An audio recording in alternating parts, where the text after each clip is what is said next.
अलमीरा, N ancient secret. Rohan जो 30 साल का था, पेशे से एक इंटीरियर डिजाइनर था और कुछ ही हफ्ते पहले नौकरी के कारण मुंबई शिफ्ट हुआ था। अपनी नई जॉब की पहली सैलरी मिलने के बाद उसने अपने घर को सजाने का सोचा। उसे एंटीक्स का बहुत शौक था, पर उसका बजट ज्यादा नहीं था, तो उसने सोचा कि वो अभी के लिए एक अच्छी सी एंटीक अलमारी से काम चलाएगा। उसे एक बहुत ही खास एंटीक शॉप के बारे में इंटरनेट से पता चला था। उस शॉप पर पहुंचने के बाद रोहन ने देखा कि वो दुकान बहुत छोटी सी थी, पर दुकान के दरवाजे के पास ही एक अलमारी पड़ी थी जो बेहद ही पुरानी और खूबसूरत थी।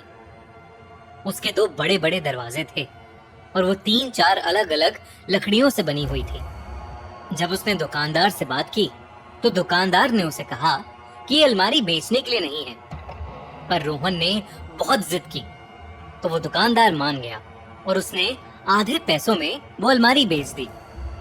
यहाँ तक कि बिना पैसे लिए उसके घर के अंदर तक उस अलमारी को डिलीवर भी करवा दिया। रोहन बहुत खुश था क्योंकि वो अलमारी उसकी उम्मीदों से भी ज्यादा सुंदर थी, पर उसे ये नहीं मालूम था कि उस दिन से उसकी जिंदगी हमेशा के लिए बदलने वाली थी। उस रात जब रोहन सो रहा था तो उसकी नींद किसी के बेडरूम के दरवाजे को खटखटाने की आवाज से खुली। रोहन ने दरवाजा खोला तो वहां कोई नहीं था। उसे लगा कि शायद ये उसका वहम होगा। वो दरवाजा बंद करके वापस अंदर जाने लगा तो फिर से उसे दरवाजे की खटखटाने की आवाज आई। रोहन तेजी से दरवाजे के पास गया, पर वहां अब भी कोई नहीं था। रोहन कुछ देर तक दरवाजे के पास ही खड़ा रहा, पर उसे बहुत नींद आ रही थी, इसलिए वो सोने चला गया। अगली सुबह रोहन ने जब कपड़े निकालने के लिए अपनी नई अलमारी को खोला तो उसके होश उड़ गए। रोहन ने देखा कि उस अलमारी के एक खाने के अंदर बस छोटी छोटी हड्डियां थीं। रोहन को कुछ समझ नहीं आया। तभी उसे एक बिल्ली की आवाज आई और उसने देखा कि उसके कमरे में एक बिल्ली घूम रही थी। रोहन ने उन हड्डियों को वहां होना उस बिल्ली की शरारत समझा। रोहन ने उन हड्डियों को वहां से हटाया, उस अलमारी को साफ किया और उन हड्डियों को घर से बाहर फेंक कर अपने काम के लिए निकल गया। शाम को जब वो घर वापस आया तो उसने देखा कि घर के दरवाजे का लॉक पहले से ही खुला हुआ था। वो जल्दी से घर के अंदर घुसा, पर उसका घर बिल्कुल वैसा ही था जैसा वो छोड़कर गया था। उसने सब कुछ चेक किया और उसका सभी सामान भी सही सलामत था। उसने सोसाइटी के चौकीदार से पूछा, पर चौकीदार ने किसी को भी ऊपर जाते नहीं देखा था। उसे ये बात बहुत अजीब लगी क्योंकि उसे अच्छी तरह याद था कि वो दरवाजा लॉक करके गया था, पर अगर कोई उसके घर में घुसा होता तो वो सामने वाले चौकीदार को दिख ही जाता और उसके जरिए रोहन को भी पता चल जाता।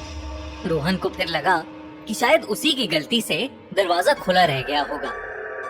खैर, उस रात थकान के मारे वो बिस्तर पर लेटते ही सो गया। उसकी नींद एक तेज खटखट से खुली, ठीक कल रात जैसे ही खटखट। लेकिन इस बार रोहन को एहसास हुआ कि वो आवाज उसके बेडरूम के दरवाजे से नहीं बल्कि उसकी अलमारी से आ रही थी। रोहन ने जैसे ही उस अलमारी का दरवाजा खोला उसने देखा कि अंदर फिर से वही छोटी हड्डियां पड़ी थीं। रोहन बहुत कंफ्यूज्ड हो गया। वो कमरे में देखने लगा कि कहीं वो बिल्ली वापस तो नहीं आ गई। इतने में उस अलमारी के अंदर से एक छोटे बच्चे के रोने की आवाज आई। उसने अलमारी के आधे बंद दरवाजे से देखा कि अलमारी के नीचे वाले खाने में एक छोटा बच्चा बैठा रो रहा था। उस बच्चे का पूरा शरीर सफेद पड़ा था और आंखें कोयले की तरह काली थीं। रोहन उस बच्चे को देखकर सुन्न पड़ गया था। इससे पहले रोहन कुछ कर पाता, उस बच्चे का हाथ एकदम से अलमारी के बाहर निकला और उन हाथों ने रोहन को पकड़ लिया। तड़पते हुए रोहन ने फौरन उस अलमारी के दरवाजे को बंद किया और अपने घर से बाहर भागा और अपने एक दोस्त के घर रात बिताने चला गया। अगली सुबह वो ऑफिस के बजाय सीधा उस एंटीक शॉप पर गया। रोहन ने अंदर घुसते ही उस दुकानदार का गला पकड़ लिया और उससे पूछने लगा कि उस दुकानदार ने उसको वो अलमारी क्यों बेची थी। रोहन की ऐसी हालत देखकर वो दुकानदार समझ गया था कि उसके साथ रात को क्या हुआ होगा, और गुस्से से भरे और डरे हुए रोहन के कुछ करने से पहले वो खुद ही उसको सब कुछ बताने लगा। उस दुकानदार ने रोहन को बताया कि ये अलमारी दरअसल एक ऐसे घर में थी जहाँ एक आदमी अपने छोटे बेटे के साथ रहता था। उसके बेटे के पैदा होते ही उसकी बीवी चल बसी, जिसके बाद वो आदमी अपना सारा पैसा और समय शराब पीने में बर्बाद करने लगा। शराब पीने के बाद वो आदमी अपना सारा गुस्सा अपने बेटे पर निकालकर उसे अलमारी में बंद कर देता था, क्योंकि वो ये मानता था कि उसका बेटा ही उसकी बीवी की मौत की वजह है।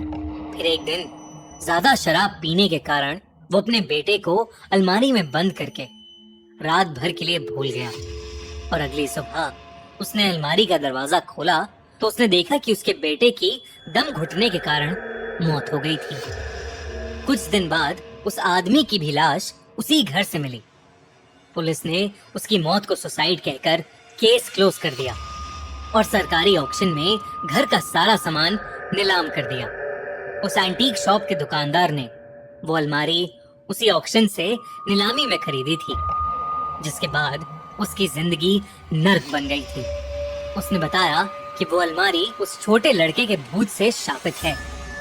उस छोटे लड़के ने उस दुकानदार को भी बहुत तंग किया था।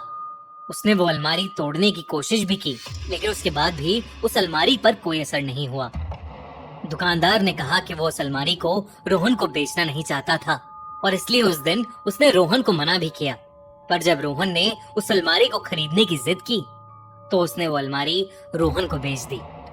रोहन ने ये सब सुनकर उसी दिन उस अलमारी को घर से बाहर कर दिया। लेकिन उस रात जब वो आराम से सो रहा था तो उसकी नींद फिर से उसी खटखट की आवाज से खुली। रोहन ने आंखें खोली तो उसके ठीक सामने उसके कमरे में वही अलमारी थी।